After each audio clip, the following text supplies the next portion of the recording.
What is this? Oh, door open. I've got to untie it. Wow, this must be serious. 10 years of Echt. My name is Jeremy. I'm the founder of Echt, and this is our 10-year anniversary. Got this scrapbook in front of me, and it looks like we're going to take a trip down memory lane. The first time I'm seeing this, I don't know what to expect. A lot of memories that I remember, but this is going to bring up a lot more.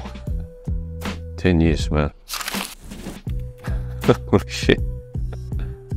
Sometimes I regret giving this to Beck. This is probably one of the first photo shoots that we did for the brand. I think I took the photos myself, yeah. And a lot of these designs were designed by myself on paint, actually. They're actually pretty ugly, looking back. Lions were a big thing for me back then in terms of what they represented. Everyone was trying to get an understanding of what customers wanted, but we knew we had to find a super ripped, super fit type of guy to obviously be the model. So back in 2014, it all started in the bedroom really, with a computer and a couple ideas.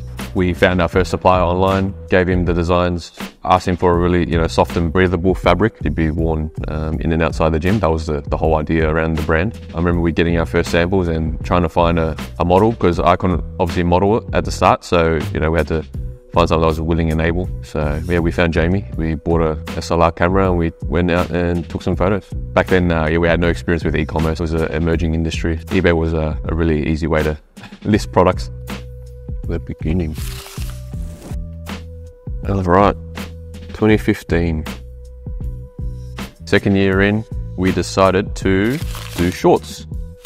I think this short was probably our breakthrough product. When we started selling it, it got really, really popular. I remember there was a time when I was at the gym and, every day we would obviously monitor the sales and see if there's any breakthrough. And I remember it was 10 p.m. one night and I was with my friends, and then my phone started blowing up. It was like just sale after sale after sale. I was like, what's happening? I looked at it. I was like, everyone was buying, I think they were called the logo shorts. And this particular photo actually did amazingly well.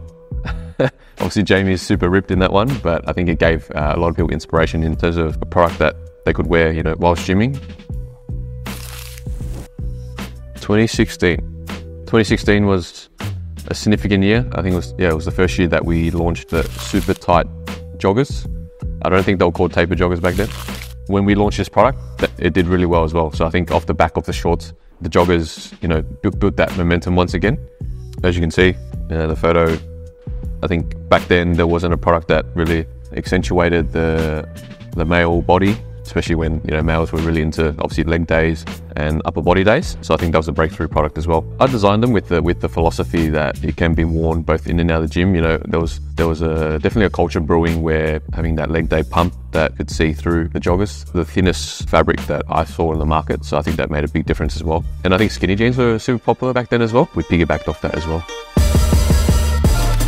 2017. What a photo. Is that a screen grab? 2017, we moved into our first official warehouse in Sunshine. It was a really scary time back then, signing a lease off and not predicting that we could fill up the warehouse. So it was a big move for us. But what it actually did, I think it really accelerated the brand in that we were forced to obviously grow. We launched, our first female range, and then we launched, some more joggers. I identified a product girls could wear, street style clothing, that gym style clothing, that like a crop top that looked super raw, emphasizing that gym culture, and then having a print, was quite aggressive or assertive. By warehouse. So in 2018 we moved to Sunshine. I think we went from 150 square meter to a 700 square meter. So this was the biggest move that we had to date. We had no idea how to sort out products or anything like that. We just grabbed boxes and stacked them on top of each other. No barcodes, no scanning, no receipting, just all manual storage. In hindsight, it was a really bad idea with no plan. We kept pushing products. This was our first probably official sort of hero video that we did with John, the Echt Pima. Pima was an idea that I had that we could use a really premium fabric that was super breathable and apply that sort of idea to gym wear. Super exciting and did really well actually. It was also the first time that we launched a seamless product. Echt is well known for their seamless, so this was one of our first products that we released. I decided to put some ventilation on the back of the leg, which made the product look really cool, I think.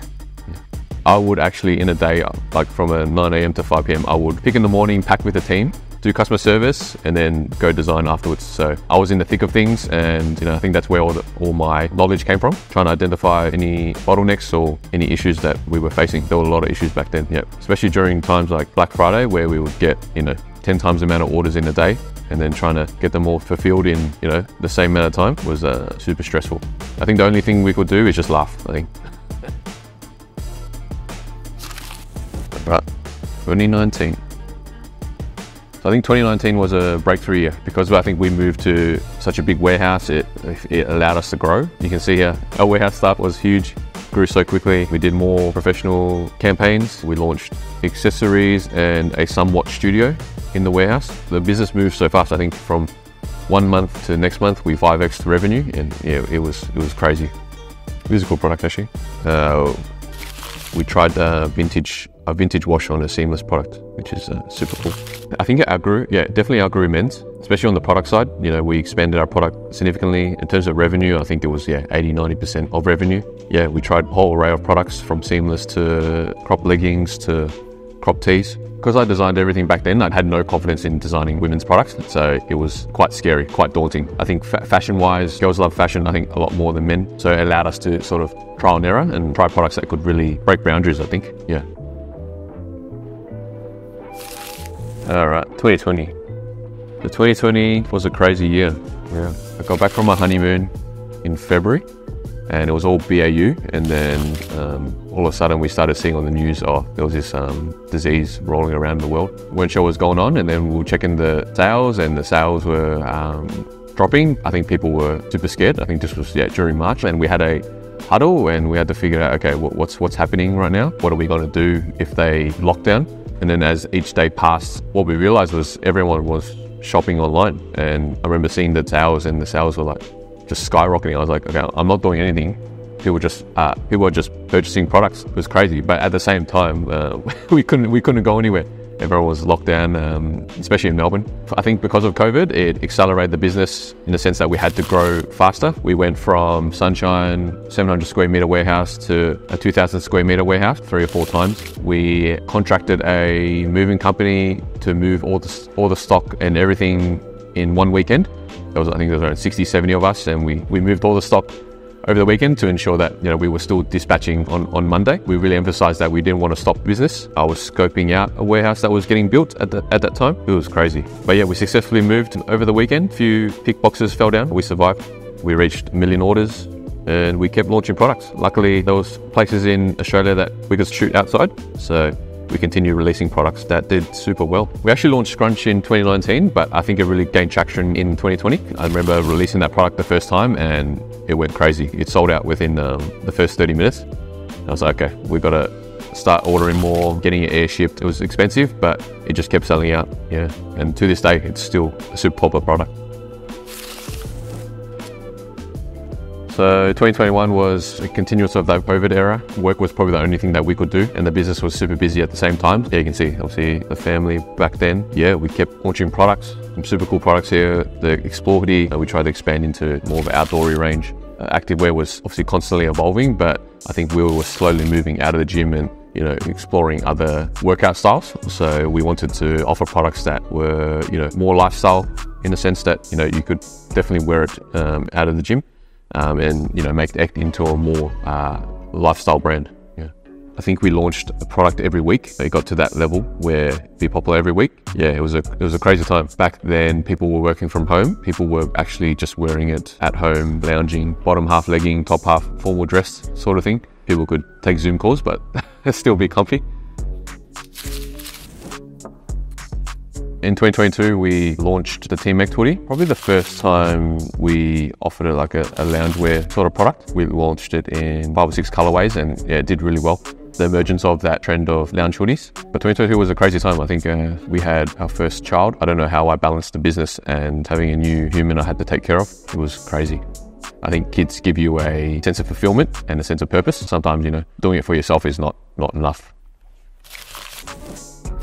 2023. last year was trying to understand what the brand represented post-COVID, what customers wanted. 2023, 2024 represents the new phase of the brand. So this was just us exploring that. We launched out-of-home media in Melbourne Central. That did really well, and we expanded into the US with campaigns and influencers such as Leah. We relaunched some seamless ranges that did super well, doing shoots that were really high level that we probably haven't done before. Menswear definitely took a back step during that COVID time. I think COVID really accelerated the women's style of product range for the brand. Yeah, I think we're known as a predominant women's wear brand. So I realized we had to up our marketing game, and I think we never really invested into that part of the business. So 2023 was a year where we bought a few offices where we're here now and set those up in preparation for what was the next phase of the business. So I have a really bad memory, right? I can't remember historically, but I can always remember anything future forward or anything in the last 6 months. So 2024, we brought on the amazingly talented Beck, our social lead, where we decided, okay, now it's time to really put the brand into a physical landscape. I think we were a very digital driven brand for the last 7-8 years. So we decided, okay, I think our products look really good. Let's do an event around it and really, capture that culture that we're trying to emphasize and portray. So a pink collection, but we called it the Love Struck collection, and we did this event in Sydney. I think we brought on Lynn, our social media coordinator, the day before, and we all flew to Sydney. It was super erratic, but yeah, as you can see, it was a success. You can see definitely the campaign style and the videography, the photography is on another level in comparison to what it was even a year ago or the year before. There's so much coordination here. It's actually really impressive. I think looking through this book, seeing the evolution of what, just a few ideas and some really smart coordination can do. As you can see, it went from a couple of us to a group of 8. I think it took our content to a whole nother level. And here we are, present day. A lot of these products are designed prior to this year. And I think what's really exciting is that we're able to curate the product and engineer it to a campaign that we can communicate really well with our audience, sort of build inspiration into that product. I think that's something that we're really chasing now, in that, there is a lot of product in the industry, but I think we're trying to build an emotional connection, I think, between the product and the brand and the customer. Yeah. Just our recent Aura collection, bringing on our super talented graphics designers. All right. So I think the rest is blank, but I definitely can't wait for the next 10 years of the brand. A lot of people say this, but I think we're just starting. We can't wait to show you what's next.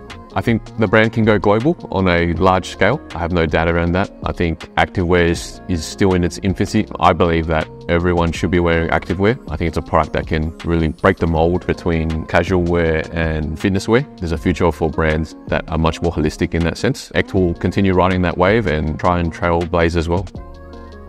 All right, lock this up. Don't show this to anyone else.